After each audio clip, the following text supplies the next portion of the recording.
Bonjour à tous et bienvenue sur la chaîne YouTube. Alors d'abord je tiens à remercier tous ceux qui ont vu la vidéo sur les chapeaux de la Coupe du Monde. Vous êtes plus de 1500, vous êtes des fous. N'oubliez pas de vous abonner. Ceux qui ont vu cette vidéo, il y en a beaucoup qui ne se sont pas abonnés, mais si vous pouvez, n'oubliez pas de vous abonner.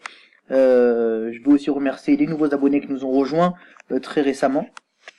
Donc sans plus attendre, donc j'avais fait une vidéo sur l'équipe type UEFA du 21e siècle, en disant que c'est vrai qu'il y avait pour moi une sorte de scandale, parce que il manquait plein de joueurs et qu'il y a plein de joueurs qui n'avaient pas été respectés. J'avais mis une vidéo, un titre genre où est le respect, et je pense vraiment toujours ça. Donc ça c'est le 11 dont je vous avais parlé dans la dernière vidéo. Je vous laisserai la regarder si ça vous intéresse, où j'expliquais un petit peu pourquoi je contestais certains choix. Et là, comme promis, dans cette vidéo, je vous fais mon 11 à moi, mon 11 du 21e siècle. Et on pourra revenir, si vous voulez, enfin je vais essayer en tout cas, pour la plupart, de revenir sur le palmarès des différents joueurs dont je vais parler, pour que vous compreniez pourquoi je les mets là. Le premier joueur c'est Dida. Dida, donc c'est un joueur brésilien, il a été gardien du Brésil, de l'AC Milan, notamment, c'est surtout là qu'on le connaît, et il a un palmarès juste fou, que je vais vous détailler rapidement là, que je reprenne ça ici.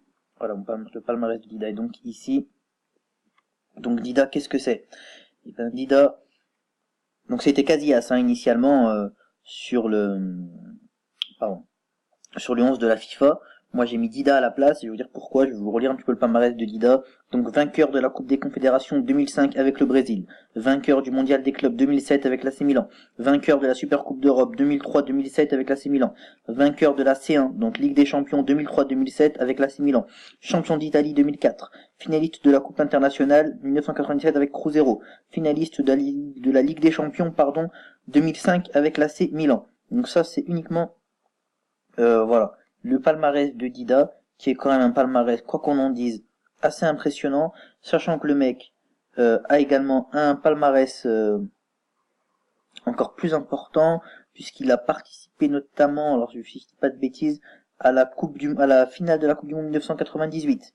Attendez, je vais vous redire ça exactement. Hop, le palmarès de Dida, voilà. Il est en équipe du Brésil.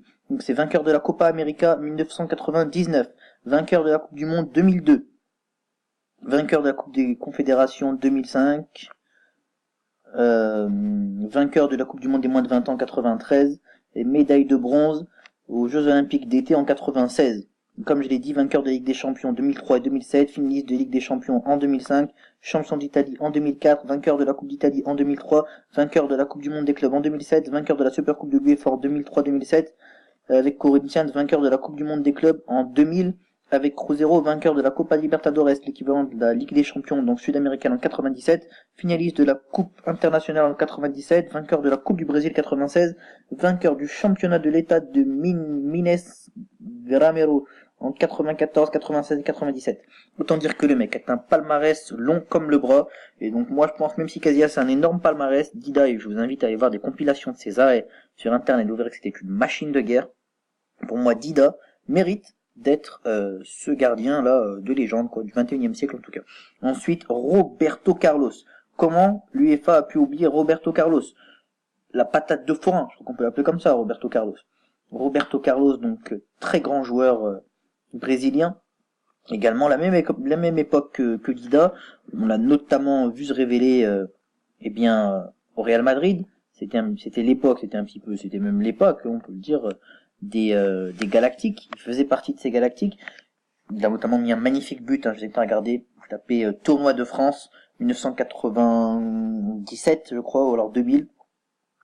Donc c'est le but qui met un coup franc tout droit où il trompe Fabien Barthez, mais alors d'une façon exceptionnelle. En club, qu'est-ce que c'est? Vainqueur de la Coupe internationale en 98 et 2002 avec le Real Madrid. Vainqueur de la Super Coupe d'Europe en 2002 avec le Real Madrid. Vainqueur de la Ligue des Champions en 98, 2000 et 2002 avec le Real Madrid. Champion du Brésil 93 et 94 avec Palmeiras. Champion d'Espagne 97, 2001, 2003 et 2007 avec le Real Madrid. Vainqueur de la Super Coupe d'Espagne en 97, 2001 et 2003. Vainqueur de la Super Coupe de Turquie en 2007 avec Fenerbahçe. Finaliste de la Coupe internationale en 2000 avec le Real Madrid. Finaliste de la Super Coupe d'Europe en 2000 avec le Real Madrid. Vice-champion d'Espagne 99, 2005, 2006 avec le Real Madrid. Vice-champion de Turquie en 2008 avec Fenerbahçe. Finaliste de la Coupe du Roi en 2002, 2004 avec le Real Madrid. Avec le Brésil, c'est vainqueur de la Coupe du Monde 2002, vainqueur de la Copa América 97 et 99, vainqueur de la Coupe des Confédérations 97 et 2005, finaliste de la Coupe du Monde 98, finaliste de la Copa América 95, finaliste de la Coupe des Confédérations 99, finaliste de la Coupe du Monde des moins de 20 ans en 91. Donc quand même, c'est un sacré palmarès que celui de Roberto Carlos, qui pour moi mérite faire partie, pareil, de ce 11. Vous me dites dans les commentaires s'il y a d'autres joueurs que vous voyez, que vous aimeriez mettre à la place, vous me dites qui, mais moi voilà, j'ai essayé de mettre les meilleurs.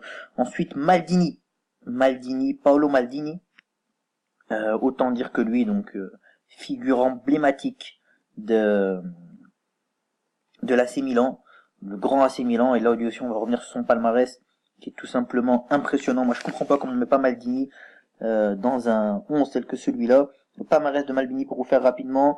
Donc Coupe d'Italie, vainqueur avec Privenas. Ligue des Champions, le mec en a 5. 89, 90, 94, 2003 et 2007. Il est finaliste en 93, 95 et 2005. Super Coupe de l'UEFA, le mec en a 5 également. Coupe internationale, donc vainqueur en 90 en 89 et 90. Coupe du monde des clubs, il en a une avec le Milan en 2007. Championnat d'Italie, il en a 7. Ensuite, Super Coupe d'Italie, il en a 5.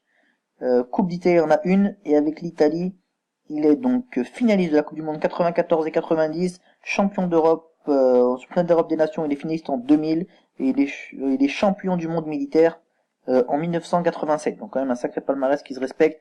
Vous voyez, j'écourte un petit peu les palmarès, mais dans la vidéo, on va mettre 30 piges, j'ai pas envie de vous retenir aussi longtemps. Après, si vous voulez vous renseigner sur ces joueurs, vous irez de toute façon sur les pages Wikipédia, je vous fais confiance, je sais que mes abonnés et les viewers en général des vidéos de football sont des grands connaisseurs, donc vous connaissez certainement ces joueurs. Ensuite, on a Sergio Ramos. Sergio Ramos, voilà, je vais pas trop m'étaler sur son palmarès, parce que c'est un joueur voilà, qui était dans le 11. En défense, je crois que c'est le seul qui était dans le 11 et que j'ai gardé. Je crois que son palmarès, on le connaît tous, de nombreuses Ligues des Champions, de nombreux titres de champion d'Espagne, des Ligues des Champions avec le Real Madrid, et des buts de la tête exceptionnels. Donc on va pas revenir sur son palmarès, mais voilà, c'était un des seuls qui était en défense et que j'ai gardé. Ensuite, de l'autre côté, on a Nesta qui était donc défenseur central. Et là, Nesta également grand joueur de l'AC Milan. Et là, on peut voir le palmarès de Nesta. Si je vous le donne rapidement, c'est un palmarès complètement fou, le palmarès de Alejandro Nesta. Moi, je comprends pas comment il peut pas être là. En équipe d'Italie, il a une Coupe du Monde en 2006. Il a un championnat d'Europe, donc il est finaliste en 2000. Il est champion d'espoir 96. Ensuite, avec Lazio de Rome, il est vainqueur de la Coupe des Coupes. Il est finaliste de la Coupe de l'UEFA, de la Super Coupe de l'UEFA. Il est vainqueur et champion d'Italie avec Lazio de Rome toujours. Vice-champion en 95 et 99. Coupe d'Italie, il en gagne 2 également avec la Lazio de Rome. En 98 et 2000. Super Coupe d'Italie, il en a 2 également avec la Lazio de Rome. Ensuite, quand il va au Milan AC, c'est 2 Ligues des Champions, et une troisième où il a été finaliste. C'est une Coupe du Monde des clubs, c'est une Coupe internationale, deux Super Coupes de l'UEFA, 2 championnats d'Italie, 2 Super Coupes d'Italie également. Et ensuite, il va à Montréal et il est champion du Canada. Donc quand même un palmarès qui se respecte également. Après ici, en milieu, il y a un joueur, mais là, en plus c'est un joueur récent, donc je peux vous dire rapidement son palmarès, mais voilà. Déjà, la seule personne qui a joué à Milan, à la Juventus et à l'Inter et qui a réussi à faire ça sans avoir aucun problème avec les supporters, Andrea Pirlo. On va pas revenir sur son palmarès, que pareil, c'est un joueur qui était récemment en activité, il a fait sa retraite il y a très peu de temps. Je vais pas revenir sur son palmarès, mais c'est des Coupes du Monde, des Ligues des Champions, c'est une Coupe du Monde, au moins une Ligue des Champions, des titres de champion, un joueur exceptionnel. Voilà, moi je comprends pas comment on met pas Andrea Pirlo dans ce 11. Ensuite, Zinedine Zidane, on va pas revenir sur son palmarès également, je sais que vous connaissez tous. C'est Coupe du Monde, c'est Ligue des Champions, c'est des championnats. Il y a un joueur exceptionnel à avoir joué techniquement, une grande classe. Donc Zinedine Zidane, moi je le mettais dans ce 11, dans mon 11 du 21e siècle. Après, moi j'avais mis Ronaldinho, énorme joueur également, que je voulais mettre dans mon 11. Pareil, par rapport au milieu qu'ils avaient été mis, moi je comprenais pas pourquoi il y était pas. Avec, pareil, Coupe du Monde, Ligue des Champions, des championnats en veux-tu en voilà, et des buts extraordinaires. Moi voilà, je comprends pas comment on peut pas mettre une personne comme ça. Léo Messi, là pareil, je peux vous étaler son palmarès, vous le connaissez tous par cœur. Lionel Messi, moi je le mettais dans ce 11 parce qu'il est un énorme joueur, mais bon, eux aussi le mettaient. Et voilà, moi je pense que là, pour le coup, c'est un qui mérite sa place. Ronaldo, le Brésilien, qui est très pixelisé, je m'en ai pas rendu compte, c'est pas grave. Ronaldo, le Brésilien, qui lui, alors, un monstro, une machine. Un attaquant de grande classe qui a joué à l'Inter, au PSV Eindhoven, au Real Madrid, qui a gagné de nombreux titres, et moi je comprends pas comment il peut pas y être une machine de guerre. Un finisseur, le mec s'est fait 2 fois les ligaments, il est revenu. Rien que pour ça, il mérite sa place dans son du 21e siècle. Il a fait rêver, c'était la vitesse, la technique, la puissance. Le mec avait la rage avec le ballon.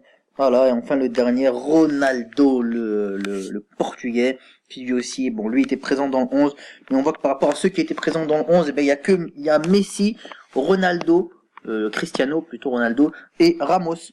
C'est les seuls que j'ai gardés, tous les autres ont été changés, donc j'ai changé 8 joueurs sur 11. Et je pense que les 8 joueurs que j'ai changés, c'est justifié. Vous me dites dans les commentaires si vous pensez, vous êtes plus d'accord avec mon 11 à moi, si je viens de présenter avec celui fait par l'UEFA. Vous n'hésitez pas à proposer en commentaire vos 11 à vous, vos 11 de légende. Et puis, peut-être que je ferai une vidéo, je ferai apparaître les commentaires de chacun pour qu'on puisse débattre de tout ça. Écoutez, les gars, on arrive au terme de cette vidéo. J'espère qu'elle vous a plu. Comme promis, je vous ai fait mon 11. Je reviens demain pour la vidéo de l'actu en troll. Donc j'ai une petite vidéo que je vais vous préparer donc pour demain. Et écoutez, n'oubliez pas de liker, de partager, de commenter, de vous abonner à la chaîne. On est de plus en plus nombreux, ça fait plaisir. On fait de plus en plus de vues, c'est aussi super. J'espère très vite vous retrouver. J'espère que vous serez encore plus nombreux pour la prochaine vidéo. N'oubliez pas, faites tourner à vos amis, à vos familles. Et puis, ciao.